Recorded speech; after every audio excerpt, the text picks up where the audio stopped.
বাসায় কিন্তু খুব সহজে রেস্টুরেন্ট স্টাইলে চিকেন তান্দুরি বা চিকেন বারবিকিউ তৈরি করা যায়। তো আসসালামু আলাইকুম, শিল্পীস কিচেনে আপনাদের সকলকে স্বাগত জানাচ্ছি। আজকে আমি বাসায় 2 পিস মুরগির মাংস নিয়ে নিয়েছি, একটা বুকের পিস নিয়েছি আর একটা লেগ পিস নিয়েছি। দিয়ে এই 2 পিস দিয়ে আমি চিকেন তান্দুরি তৈরি করব। তো এইভাবে আমি একটু কেটে নিয়েছি। এর মধ্যে আমি 2 চামচ আদা রসুন বাটা দিয়েছি, মরিচের গুঁড়া, ধনিয়ার গুঁড়া, জিরার গুঁড়া, লবণ আর টক দই দিয়েছি আর কিছুটা লেবু দিয়েছি। লবণ দিয়ে এখানে আমি বারবিকিউ মশলা দিয়ে দিয়েছি। এই মশলাটা আমার বাসায় ছিল, সেই জন্য আমি মশলাটা দিয়েছি। এটা দিলে কিন্তু খুব সুন্দর হয়, তাই সেটা দিয়ে আমি আজকে তৈরি করব। তো খুব ভালোভাবে আমি একটু মেখে নিয়ে এটা ম্যারিনেট করার জন্য 20 থেকে আধা ঘন্টার মতো আমি এটা রেখে দিব রেস্টে, যেহেতু মশলাটা খুব ভালোভাবে ভিতরে প্রবেশ করবে।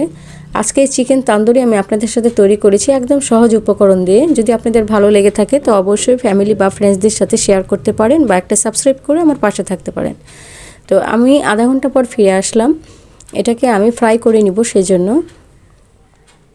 তো আমি একটা ফ্রাই প্যানে আগে থেকে রান্নার রেগুলার তেলই গরম করে রেখে দিয়েছিলাম।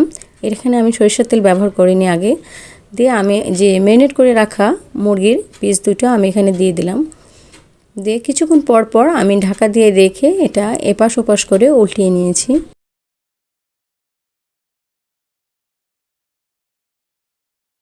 বাইরে কিন্তু এই চিকেন তান্দুরি বা বারবিকিউ বা গ্রিল যেটাই বলেন না কেন খুব হাই দামে কিন্তু বিক্রি হয়, আর এটা বাসায় খুব সহজেই তৈরি করে নেওয়া যায় এবং খুব ভালোভাবে বাচ্চারাও খুব পছন্দ করে। তো আমি আজকে ঠিক সেই রকমভাবে তৈরি করে নিয়েছিলাম।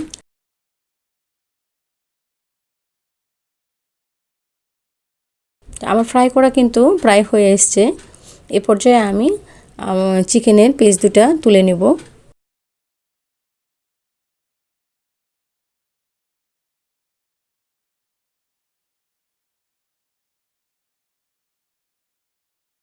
এখানে যে মশলাটা দিয়ে আমি ম্যারিনেট করে রেখে দিয়েছিলাম সেই মশলাটাও আমি একটু এই তেলের ওপরে দিয়ে দিব। দিয়ে খুব ভালোভাবে মশলাটা একটু ভুনে নেব। এটা দিয়ে খেতে কিন্তু অসাধারণ লাগবে একদম। আলাদা করে বাড়তি কোনো সসের প্রয়োজন হবে না।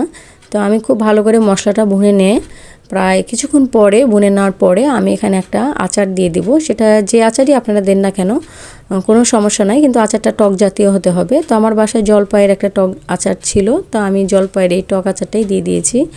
দিয়ে কিছুটা দিয়ে মশলার সাথে খুব ভালো করে একটু মিশিয়ে নিয়েছি।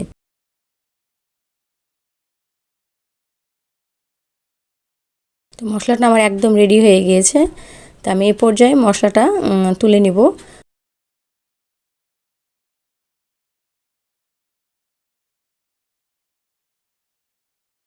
এখানে আমি কিছুটা কয়লা একটু গরম করে নিয়েছি। দিয়ে এর ওপরে আমি একটু কিছুটা সরিষার তেল দিয়ে দিয়েছি একটা স্মুথি ফ্লেভার আসার জন্য। তো এভাবে ঢাকনা দিয়ে আমি 1 থেকে 1.5 মিনিটের জন্য রেখে দিয়েছি। তাহলে সে চিকেনের ভিতরে যে একদম অসাধারণ একটা ফ্লেভার এই ধোয়ার জন্য ঢুকে যাবে এবং খেতে কিন্তু একদম রেস্টুরেন্টের মতো লাগবে। তো একদম আমি পরিবেশনও করে নিয়েছি। সসটার ক্লিপটা দেখানো হয়নি। আপনারা সবাই ভালো থাকবেন। আল্লাহ হাফেজ।